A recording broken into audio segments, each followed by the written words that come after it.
Dans le prochain épisode de Un si grand soleil.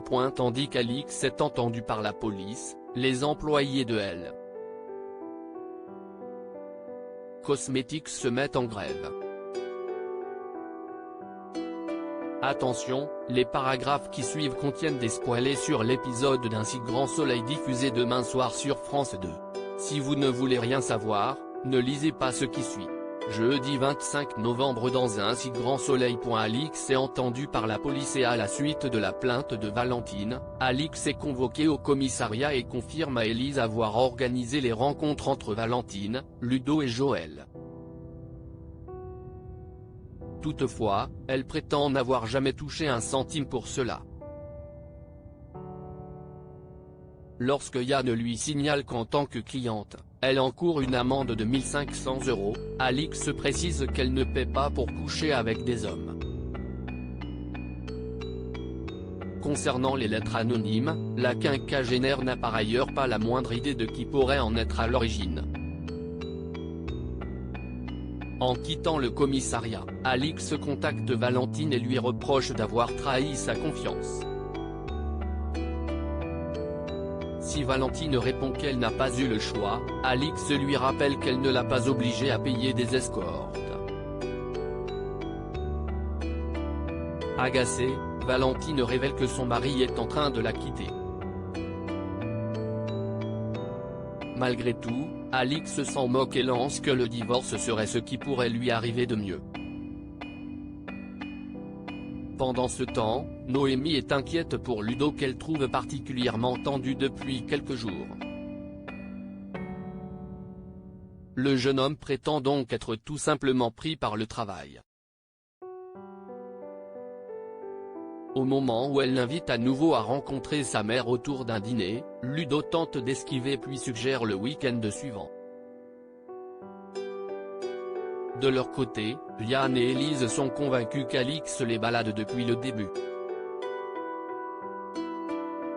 S'ils ont la certitude qu'elle est à la tête d'un réseau d'escorte, les policiers n'ont malheureusement rien pour le prouver à moins que Joël et Ludo passent à table. Yann suggère donc de les interroger afin de voir si l'un d'entre eux fait chanter Valentine. En parallèle, Alix prévient Ludo et Joël qu'elle a été obligée de donner leur nom à la police. Tous les trois s'accordent alors pour donner la même version des faits, à savoir que les deux jeunes hommes ont couché avec Alix sans jamais avoir reçu d'argent en échange. Par la suite, Joël est le premier à être convoqué. Au cours de son interrogatoire, il plante un couteau dans le dos d'Alix et confirme avoir eu des relations sexuelles organisées par elle contre rémunération. Les employés de L Cosmetics se mettent en grève. Lucille a écrit un article dans le Midi Libre dans lequel elle accuse Elisabeth d'avoir poussé Berthier au suicide. Même si Arthur pense que sa grand-mère n'est pas totalement étrangère à l'acte du comptable, cette dernière refuse d'en porter la responsabilité. De son côté, Henrik rend visite à Berthier. Face aux nombreuses questions de son collègue, le comptable confie combien il était désespéré en sortant de son entretien avec Elisabeth mais ajoute qu'aujourd'hui il regrette son geste.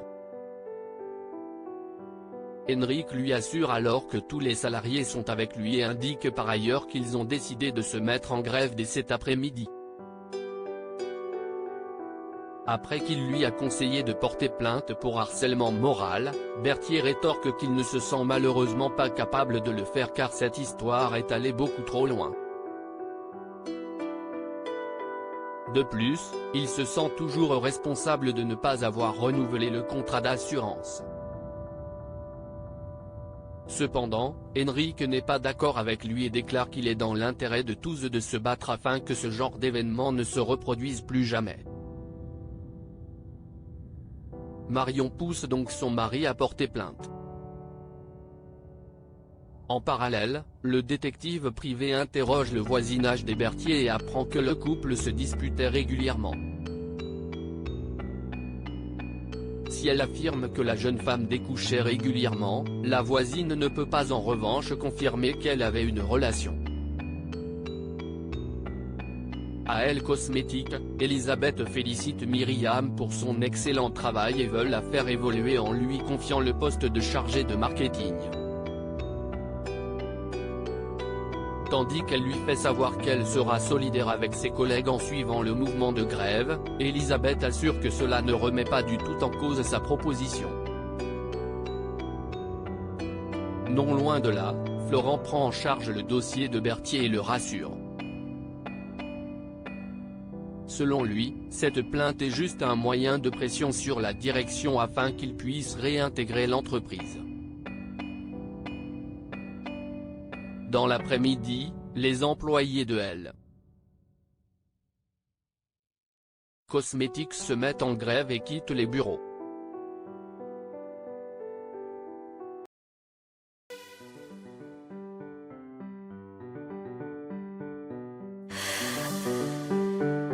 나